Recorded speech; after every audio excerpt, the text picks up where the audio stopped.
Good morning. I'm Harley Schlanger from the LaRouche Organization with your daily video update for December 19th, 2023. Well, there's going to be a new resolution put before the UN Security Council today, sponsored by the United Arab Emirates and several other nations, which will probably gather many more co-sponsors before it's introduced. It's calling for a ceasefire in Gaza, and this will be taken up today and then again on Thursday.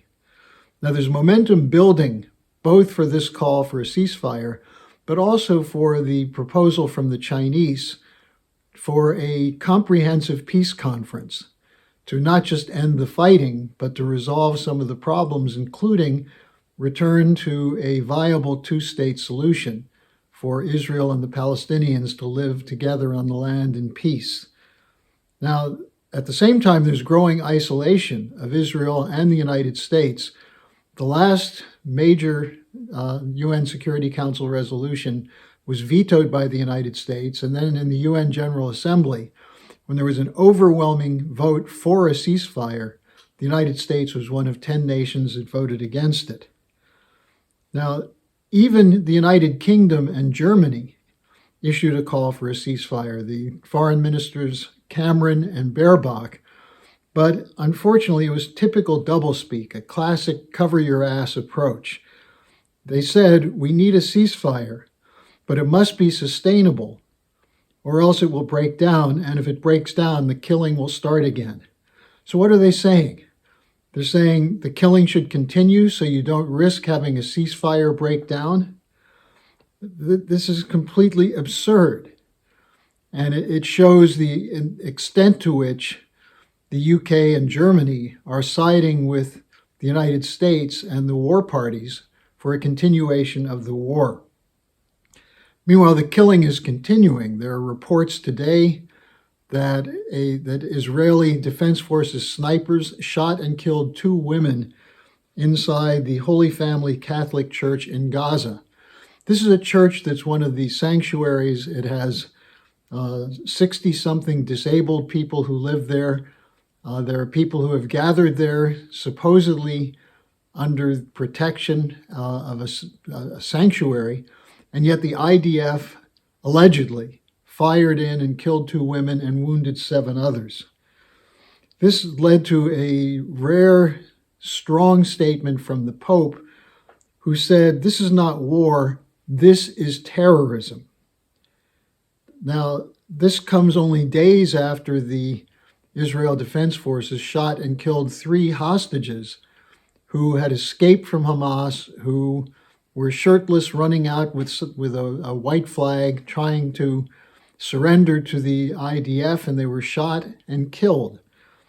This led to a huge outcry in Israel, with family members of hostages marching, denouncing Netanyahu, denouncing the Israel Defense Forces, and calling for a new negotiation to release the rest of the hostages.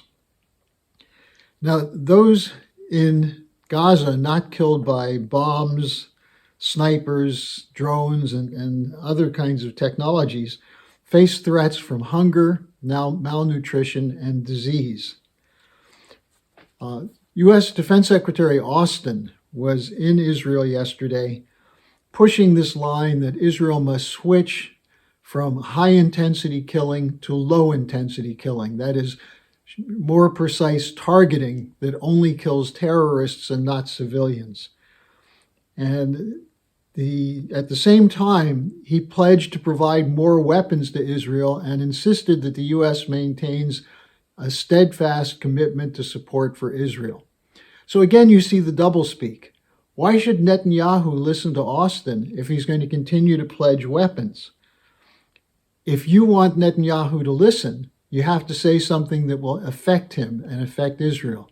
No more money and no more weapons until you have a ceasefire and start to negotiate in good faith for a two-state solution. That's allegedly the U.S. policy, but the continued killing is being backed fully by the flow of weapons and money and the support of the United Nations, the support from the U.S. at the United Nations. And so it's a somewhat toothless attempt by Austin to change the policy from Israel. Now, while this is going on, we're seeing other effects of the war and the globalization, particularly in Germany. Yesterday, I was in Berlin. I had a chance to see a part of the tractorcade as farmers came in from all over northern Germany to the capital city of Berlin. They tied up traffic. They were greeted by passerbys, people on the streets cheering, waving. One of the popular signs on the tractors was, "Our Christmas wish, a new government."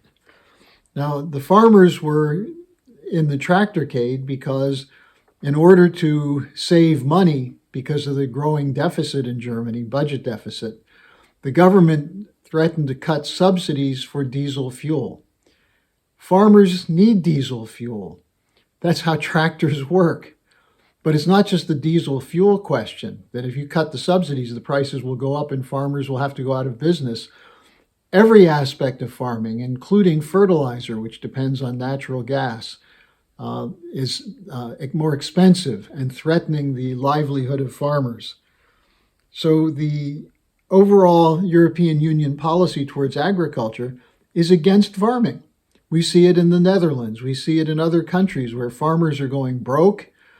We see it with the Polish farmers and truckers shutting down the border from Ukrainian grain being shipped in because the grain corporations, the grain cartels, are trying to use Ukraine's grain to break the prices from other countries. And so at the same time they're calling for bringing Ukraine into the European Union, Ukraine is being used to undermine European agriculture. Now, the effect of this in Germany is that the latest polls show that the governing coalition is on a continuous downward spiral. The latest polls show that the Social Democrats, which is the party of Chancellor Scholz, at 15%. The Greens have fallen to 12%, and the Free Democrats at 5%, which means that the total for the coalition parties is 32% in the polls. That's unsustainable, and there's a reason for it. The Social Democrats claim they're going to protect the welfare programs and other such kinds of projects, wages, labor, and so on, but the policies are collapsing as the deindustrialization accelerates. The green policy is leading to the deindustrialization because of the high price of energy. And the Free Democrats are saying, well, we have to have a balanced budget, therefore, but we can't have increased taxes or spending. And so the three coalition partners are fighting against each other as the ship is sinking. Now, some people have asked, well, why doesn't the Christian Democrat Party just bring down the coalition, have a vote of no confidence, especially since the CDU is at 32%? Well, who would they unite with? With the Social Democrats? A grand coalition? Highly unlikely, since the CDU is continuing to support the debt brake. They won't ally with the Alternative for Deutschland, which at present is about 23% of the vote, but the CDU said it's too far right wing to bring into a coalition. So the German crisis is going to continue because the governing coalition doesn't function, but the parties don't have solutions. What the government is proposing is more money for Ukraine, more money for the European Union bank bailouts, and more money for defense and war. The defense minister is calling to make Germany war ready. So what's been the benefit for German citizens of its government's unquestioning support for the Anglo-American war drive, the proxy war against Russia and Ukraine, and preparing for war against Iran and China? There's no benefit to German voters. And so Germany is circling the drain with a stalemate politically. Now, Germany probably won't be the first EU or NATO country to break from this, but I think we're seeing an inevitable break coming.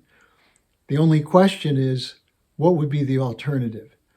And keep in mind what I reported yesterday, that President Putin said that if Europe stopped acting as vassals for the United States, if they restored the principle of sovereignty to their governments and acted in the interests of their population, there'd be no problem with Russia being in an alliance with the European states.